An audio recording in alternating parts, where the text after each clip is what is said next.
नमस्कार, आप देख रहे हो देवभूमि समाचार। मैं आपके साथ प्रियंका मलिक हाजिर उत्तराखंड की तमाम छोटी बड़ी खबरें लेकर खबरों का रुख करेंगे, लेकिन सबसे पहले एक नजर डाल लेते हैं इस वक्त की हेडलाइंस पर। बद्रीनाथ धाम के कपाट बंद होने की तारीख का ऐलान। 17 नवंबर को रात 9:07 पर बंद होंगे कपाट। अब तक 11 लाख से ज्यादा श्रद्धालुओं ने किए बद्री विशाल के दर्शन। केदारनाथ उपचुनाव के लिए एक्टिव मोड में कांग्रेस। उम्मीदवार के चयन के लिए नियुक्त किए 2 पर्यवेक्षक। बीजेपी को चुनौती देने की तैयारी में कांग्रेस। उत्तराखंड में राष्ट्रीय खेलों के साथ विंटर गेम्स की तैयारियां भी शुरू। औली के इंफ्रास्ट्रक्चर को दुरुस्त करने में जुटा पर्यटन विभाग। स्काईकिंग प्रतियोगिता के लिए बेहतर की जा रही व्यवस्थाएं। और उत्तरकाशी के मौरी ब्लॉक में प्राथमिक स्वास्थ्य केंद्र में जल्द होगी 37 पदों पर भर्ती। शासनादेश जारी। विधायक दुर्गेश्वर लाल बोले, बेहतर होंगी स्वास्थ्य सुविधाएं। केदारनाथ उपचुनाव को लेकर भले ही तारीखों की घोषणा ना हुई हो, लेकिन सियासी पार्टियों की तैयारियां शुरू हो चुकी है। बीजेपी के बाद अब कांग्रेस ने भी तैयारी अपनी तेज करती हुई नजर आ रही है और इसी दौरान कांग्रेस ने अपने पर्यवेक्षकों की भी नियुक्ति कर दी है। ये रिपोर्ट देखिए। केदारनाथ उपचुनाव में जीत सुनिश्चित करने के लिए कांग्रेस एक्टिव मोड में नजर आ रही है। कांग्रेस ने उपचुनाव के लिए पर्यवेक्षक की नियुक्ति कर दी है। उपचुनाव को देखते हुए उपनेता प्रतिपक्ष भुवन कापड़ी और विधायक वीरेंद्र जाति को पर्यवेक्षक नियुक्त किया गया है। दरअसल कांग्रेस ने प्रत्याशी को लेकर सर्वे शुरू कर दिया है। पहले दौर के सर्वे के बाद अब दूसरे चरण का सर्वे भी शुरू हो चुका है। कांग्रेस प्रवक्ता गरिमा दसोनी ने कहा कि कांग्रेस की केदारनाथ उपचुनाव को लेकर पूरी तैयारी प्रतिष्ठा यात्रा के समय ही हो गई थी। वहीं अब पर्यवेक्षकों की नियुक्ति के बाद पार्टी और मजबूत हो जाएगी।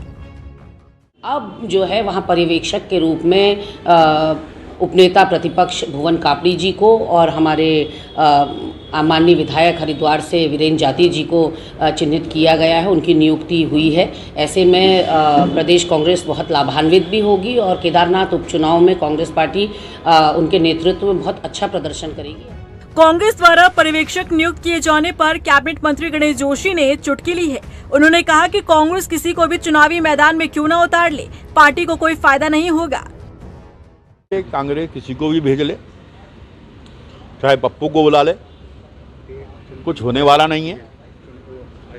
वो भारतीय जनता पार्टी की परंपरागत सीट है और विशेषकर मोदी जी का केदारनाथ से विशेष लगाव है। केदार की धरती से मोदी जी ने कहा था कि आने वाला दशक उत्तराखंड का होगा। आज जो केदारनाथ का कायाकल्प हुआ है। मंगलौर और बद्रीनाथ सीट में कांग्रेस की जीत के बाद बीजेपी के लिए केदारनाथ उपचुनाव चुनौतीपूर्ण जरूर है और यही कारण है कि बीजेपी ने भी केदारनाथ उपचुनाव के लिए एड़ी चोटी का जोर लगा दिया है। और रुक करते हैं इस वक्त की एक बड़ी खबर का। बद्रीनाथ धाम के कपाट बंद होने की तारीख का ऐलान हो चुका है। 17 नवंबर को रात 9:07 पर बद्रीनाथ धाम के कपाट शीतकाल के लिए बंद कर दिए जाएंगे। ये बड़ी खबर आपको बताई जा रही है। कपाट बंद होने की जानकारी बीकेटीसी के अध्यक्ष ने दी है। इसके साथ ही उन्होंने कहा कि अभी तक 11 लाख से ज्यादा श्रद्धालु बद्री विशाल के दर्शन कर चुके हैं। ये बड़ी खबर आपको बताई जा रही है। 17 नवंबर को बद्रीनाथ धाम के कपाट शीतकाल के लिए बंद कर दिए जाएंगे। रात 9:07 पर बद्रीनाथ धाम के कपाट को बंद किया जाएगा और 11 लाख से ज्यादा श्रद्धालुओं ने अब तक बद्री विशाल के दर्शन कर लिए। इसके साथ ही अभी भी तीर्थ यात्रियों के आने का सिलसिला जारी है। और केदारनाथ की अगर हम बात करें तो केदारनाथ में 13 लाख से ज्यादा श्रद्धालुओं ने दर्शन किए हैं और पूरे 4 धाम यात्रा में अब तक 38 लाख से जो श्रद्धालु है वो यहाँ पर पहुंचे हैं और लगातार तीर्थ यात्रियों के आने का सिलसिला जारी है। और इस बीच अब कपाट बंद होने की तारीखों के ऐलान होने का सिलसिला भी शुरू हो चुका है। 17 नवंबर को बद्रीनाथ धाम के कपाट शीतकाल के लिए बंद कर दिए जाएंगे। उत्तराखंड में नियमों को ताक पर रखकर जमीन खरीदने वालों पर धामी सरकार बड़े एक्शन का ऐलान किया था। अब इस एक्शन को धरातल पर उतारने का समय आ चुका है। इस ऐलान को ज्यादा समय बीता भी नहीं कि धामी सरकार की सख्ती नजर आने लगी है। पहली कार्रवाई बाहुबली विधायक के परिवार पर हुई है। कौन है ये बाहुबली विधायक जिनकी पत्नी के द्वारा खरीदी गई जमीन को राज्य सरकार ने अपने कब्जे में ले लिया है? इस रिपोर्ट में देखिए। जमीन खा गए, मकान खा गए, दुकानें खा गई। धामी सरकार का बड़ा एक्शन। नियम को ताक पर रखकर खरीदी गई जमीन पर कार्रवाई। बाहुबली विधायक की पत्नी की जमीन सरकार में निहित। मुख्यमंत्री पुष्कर सिंह धामी ने 27 सितंबर को देहरादून में ऐलान किया था कि उत्तराखंड में ऐसे लोगों के खिलाफ ठोस कार्रवाई की जाएगी जिन्होंने नियमों को ताक पर रखकर जमीन खरीदी है। उत्तराखंड के बाहर से आए लोग जिन्होंने नियम विरुद्ध जमीन खरीदी है या फिर जिन्होंने जिस उद्देश्य से जमीन खरीदी उसे पूरा नहीं किया गया, ऐसे लोगों के खिलाफ मुख्यमंत्री ने ठोस कार्रवाई की बात कही थी। एक बार आपको पहले सुनाते हैं कि आखिर सीएम धामी ने ऐसे लोगों पर किस तरह के एक्शन का ऐलान किया था। जिन लोगों ने भी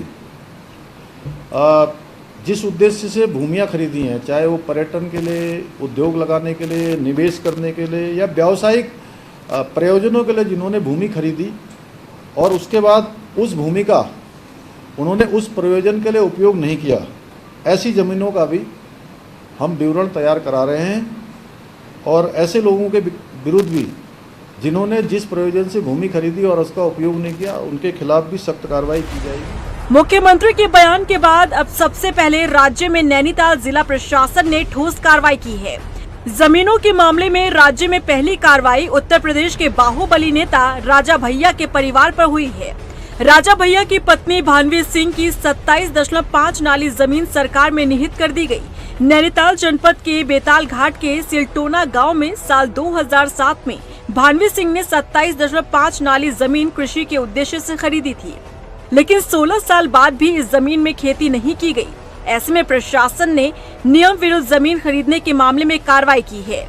इस कार्रवाई को लेकर उत्तराखंड के कृषि मंत्री गणेश जोशी का कहना है कि पुष्कर सिंह धामी सरकार ने पहले भी लोगों को चेतावनी दी थी, ऐसे लोग संभल जाएं जो राज्य के बाहर से उत्तराखंड में जमीनों की खरीद फरोख्त कर रहे हैं। उत्तर प्रदेश के बाहुबली उनकी पत्नी के नाम जो ज़मीन थी उसके खिलाफ कार्रवाई की है और ये तो एक ट्रेलर है, अभी शुरुआत हुई है। ऐसे कितना ही बड़ा कोई व्यक्ति होगा, कहीं का भी होगा, उसके खिलाफ हमारी सरकार कदम उठाएगी। उसका संकेत माननीय मुख्यमंत्री जी ने दे दिया है। मैं इसके लिए माननीय मुख्यमंत्री जी की सोच को बधाई देता हूँ, शुभकामनाएं देता हूँ। राजा भैया की पत्नी ने जो जमीन खरीदी थी उसमें 16 साल बाद भी खेती नहीं होने पर राजस्व विभाग ने भूमि सरकार के खाते में दर्ज कर ली है।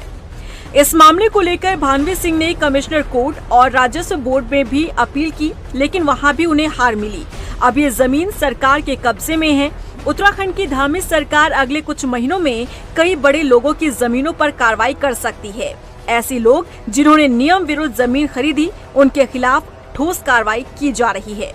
उत्तराखंड में 38वें राष्ट्रीय खेलों के साथ ही विंटर गेम्स भी होने वाले हैं, जिसे लेकर तैयारियां शुरू हो चुकी है। दरअसल भारतीय ओलंपिक संघ ने 28 जनवरी से 14 फरवरी तक राष्ट्रीय खेलों के साथ ही विंटर गेम्स कराने की बात कही है, जिसे देखते हुए पर्यटन विभाग ने अभी से अपनी तैयारी शुरू कर दी है। कैबिनेट मंत्री सतपाल महाराज का कहना है कि ओली के इंफ्रास्ट्रक्चर को दुरुस्त किया जा रहा है। स्काइंग प्रतियोगिता के लिए रज्जू मार्ग और रोपवे की व्यवस्था को भी बेहतर किया जा रहा है।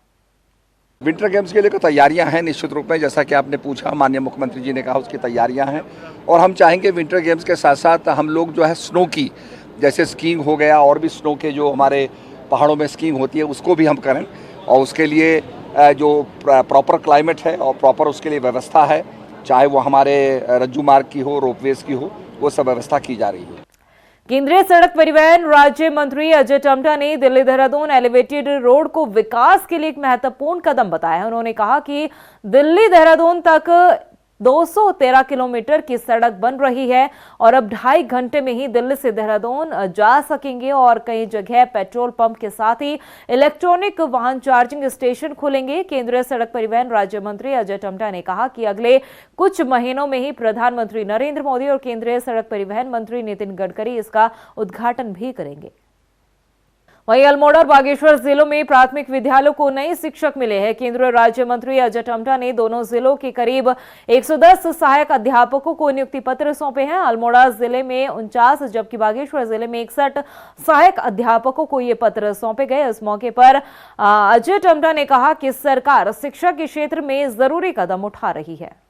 सहायक अध्यापकों की नियुक्ति जो कि जनपद अल्मोड़ा में 49 सहायक अध्यापकों की नियुक्ति हुई है और जनपद बागेश्वर में 61 ऐसे सहायक अध्यापकों की नियुक्ति पत्र हमने जारी यहाँ से दिए हैं। ये अपने आप में बड़ा सौभाग्य है कि सरकार के माध्यम से शिक्षा व्यवस्था में बच्चों को पढ़ाने के लिए ये भर्तियाँ नियुक्तियाँ हुई हैं, जिससे हमारे आने वाली पीढ़ी को इसका लाभ मिलेगा, शिक्षा व्यवस्था अच्छी होगी, सुदृढ़ होगी। उधर उत्तरकाशी के सीमांत क्षेत्र मौरी ब्लॉक को राज्य सरकार ने बड़ी सौगात दी है। पहले प्राथमिक स्वास्थ्य केंद्र में 37 पदों के भरने का शासनादेश जारी किया गया है। इस फैसले से जहां स्थानीय लोग खुश हैं, तो वहीं विधायक दुर्गेश्वर लाल ने प्रदेश सरकार का आभार जताते हुए कहा कि मौरी जैसे दुर्गम क्षेत्र में भी स्वास्थ्य सुविधाएं बेहतर होंगी। जो मौरी विकासखंड है, एक सुदूरवर्ती क्षेत्र था। यहाँ पे लोगों की वर्षों की मांग थी कि यहाँ पे स्वास्थ्य की सुविधाएं जो है सुदृढ़ हो।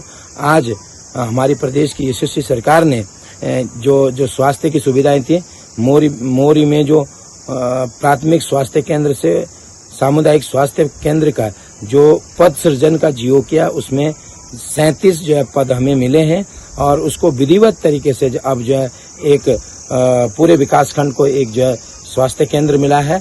और रही दूसरी बात, आने वाले समय में जो प्रोला में उपजिला अस्पताल का जो कार्य है वो भी गतिमान है। उसकी जो डीपीआर है वो शासन में ऑलरेडी पहुंच चुकी है। वहीं राजधानी देहरादून की ट्रैफिक लाइटों के समय में बदलाव किया जाएगा। एसएसपी अजय सिंह ने बताया कि आम लोगों की सुविधा को देखते हुए ये कदम उठाया जा रहा है। उन्होंने बताया कि शहर में तिराहे और चौराहे पर ट्रैफिक नियंत्रित करने के लिए ट्रैफिक लाइटें लगी हुई हैं, लेकिन कुछ लाइटें ऐसी हैं जिनमें ट्रैफिक के दबाव के हिसाब से टाइमिंग फिक्स नहीं है। ऐसे में पुलिस रिपोर्ट तैयार कर रही है, जिसे यातायात निदेशक को भेजा जाएगा।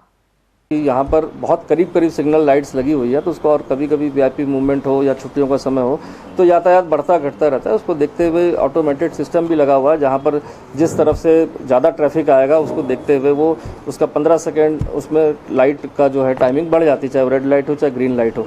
तो इसका परीक्षण भी चल रहा है ऑलमोस्ट इसमें, लेकिन सभी चौराहों का जब तक कनेक्ट इसमें हो जाएगा इस सिस्टम के तहत तो ये ऑटोमेटेड सिस्टम चलेगा। हाँ, उस समय पुलिसकर्मी जरूर उसको मैनुअल वे में चलाते हैं जब उनको लगता है कि कोई वीआईपी मूवमेंट है या कोई अलग से कोई मूवमेंट है या कोई जुलूस धरना प्रदर्शन का कोई ऐसा है जिसके लिए यातायात को चलाना है या निकालना है, तो मैनुअल रूप से चलाया जाता है। तो अभी सिस्टम हमारा धीरे धीरे मतलब ऑलमोस्ट डेवलप हो चुका है। तो आने वाले समय में ये ऑटोमेटेड सिस्टम चलेगा, विशेष परिस्थिति में उसको फिर मैनुअल रूप से चलाया जाएगा।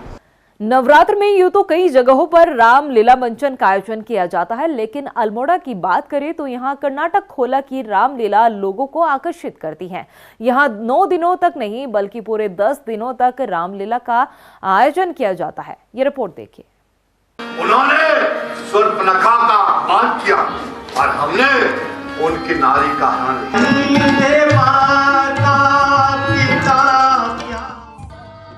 शारदीय नवरात्र में पहली नवरात्र से अल्मोड़ा में कई स्थानों पर रामलीला मंचन किया जाता है। इन्हीं में से एक है कर्नाटक खोला की रामलीला, एक विशेष स्थान रखती है। ये रामलीला पूरे अनुशासन और व्यवस्थित तरीके से होने के कारण लोगों के बीच आकर्षण का केंद्र बनी रहती है। जनपद में कई जगह रावण परिवार के पुतले बनाए जाते हैं, जिससे 9वें दिन रामलीला समाप्त हो जाती है। लेकिन कर्नाटक खोला में 10 दिन की पूरी रामलीला होती है। बता दें कि यहाँ 2 महीने पहले से रामलीला मंचन के कलाकारों को प्रशिक्षण दिया जाता है। पूरे अनुशासन के बीच इस प्रशिक्षण से निकले हुए कलाकार कई अन्य जगहों पर रामलीला में मंचन का कार्य करते हैं। यह रामलीला राग बिहाग भैरवी जयंती पर आधारित होती है, जो आकर्षण का केंद्र बनी रहती है। यहाँ रावण का किरदार निभाने वाले उत्तराखंड सरकार में पूर्व दर्जा मंत्री बिट्टू कर्नाटक को भी देखने के लिए लोग दूर दूर से आते हैं। आज हमको महिलाओं को, बालिकाओं को सम्मिलित करना पड़ा, इसीलिए 90 के दशक में पहले बालिकाएं सम्मिलित हुई और 2019 के बाद जब से हमने महिला रामलीला का आयोजन किया तब से महिलाएं बढ़ चढ़ कर प्रतिभाग कर रही हैं। और आने वाले सालों में, क्योंकि ऐसे धार्मिक अनुष्ठान, इसे हम अनुष्ठान का रूप देते हैं, ये कोई नृत्य नाटिका नहीं है, ये एक धार्मिक अनुष्ठान है और इस अनुष्ठान को मिलकर किया जाता है, सब लोग सामूहिक रूप से करते हैं। यूं तो अल्मोड़ा नगर सहित जनपद में कई जगह रामलीला मंचन का आयोजन किया जाता है, लेकिन कर्नाटक खोला की रामलीला का अपना विशेष महत्व है। खास बात ये है कि यहाँ की रामलीला में पारंपरिक संगीत, राग बिहाग, नृत्य और संवादों के माध्यम से रामायण की कथा को जीवंत किया जाता है और इसके मंचन का तरीका पीढ़ियों से चली आ रही परंपराओं को समेटे हुए है। रफ्तार मीडिया के लिए अल्मोड़ा से SS कपकोटी की रिपोर्ट। वहीं टनकपुर लोहाघाट नेशनल हाईवे के 16 डेंजर जोन में सड़क सुधारीकरण का काम किया जा रहा है। ऐसे में जिलाधिकारी ने नेशनल हाईवे को सुबह 6 बजे के समय छोटे वाहनों के लिए खोला है, जबकि बड़े वाहनों के लिए 8 बजे गेट खोलने के निर्देश जारी किए हैं, जिसका अब विरोध भी किया जा रहा है। नाराज रोडवेज कर्मचारियों का कहना है कि जिस समय बस लेट हो रही हो, ऐसे में ये जो टाइमिंग फिक्स की गई है उसकी वजह से कई तरह की परेशानियों का सामना करना पड़ता है। बस के लेट आने की वजह से जो सवारियां हैं वो अन्य साधनों का रुख कर रहे हैं। 8 बजे गेट खोला जा रहा है, जिसमें सवारियों को बड़ी दिक्कत हो रही है। आदमी 12 बजे दिल्ली से आ जाते हैं, टनकपुर 12 बजे पहुंच जाते हैं, उसके बाद उनको वेट करना पड़ता है लंबे समय तक। उसके बाद 8 बजे प्रशासन द्वारा गेट खोला जा रहा है। गेट को कम से कम 5 बजे खोलना चाहिए, जिससे कि यात्रियों को कोई दिक्कत ना हो और समय से अपने घरों को पहुँच पाए।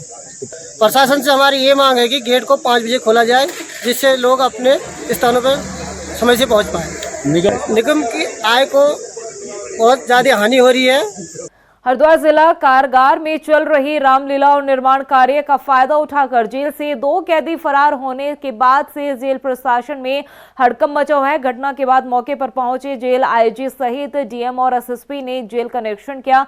हरिद्वार के जिलाधिकारी कमरेंद्र सिंह ने बताया कि जिला कारागार में अपहरण और हत्या के मामले में 2 कैदी जेल में बंद थे, जो मौके का फायदा उठाकर फरार हो गए। इस मामले में जेल प्रशासन की लापरवाही देखने को मिली है, जिसे लेकर मजिस्ट्रेट जांच के आदेश दिए गए हैं। तो वो सीढ़ी का यूज किया इन लोगों ने, और अंदर रामलीला भी चल रही थी। तो जो इनके वरिष्ठ अधिकारी थे वो सब लोग रामलीला में बिजी थे, इनके जो होमगार्ड सब ड्यूटी पे थे वो भी रामलीला में बिजी थे। तो उसका मौके का फायदा उठाते हुए उन लोगों ने सीढ़ी का और अपने कपड़ों का यूज किया, वो दोनों यहाँ से फरार हो गए। तो इसमें FIR दर्ज हो गई है थाने में, पुलिस इन्वेस्टिगेशन कर रही है। उसके अलावा डिपार्टमेंटल इंक्वायरी और मजिस्ट्रेट जांच भी इसकी कराई है। आज सुबह करीब 6:30 बजे के आसपास कंट्रोल रूम के माध्यम से पुलिस को सूचना मिली थी कि 2 कैदी यहाँ जेल से कल शाम के समय रामलीला यहाँ पर एक कार्यक्रम चल रहा था, उसका फायदा उठाते हुए कंस्ट्रक्शन साइट में से एक सीढ़ी को उठा के और दीवार फांकते यहाँ से निकले हैं। जिसमें एक जो कैदी है वो 302 के मुकदमे में सजायाफ्ता है, पंकज, और एक कैदी उसमें अपहरण के मुकदमे में अभी अंडर ट्रायल चल रहा है। इन दोनों की तलाश हम लोगों के द्वारा की जा रही है, और जो संबंधित जो धाराएं हैं उसका अभियोग पंजीकृत थाना सिरपुर में किया गया है। हमारी टीम इसके सर्चिंग के लिए लगातार हम लोग लगे हैं और जल्दी ही इसमें रिजल्ट इसमें दिया जाएगा।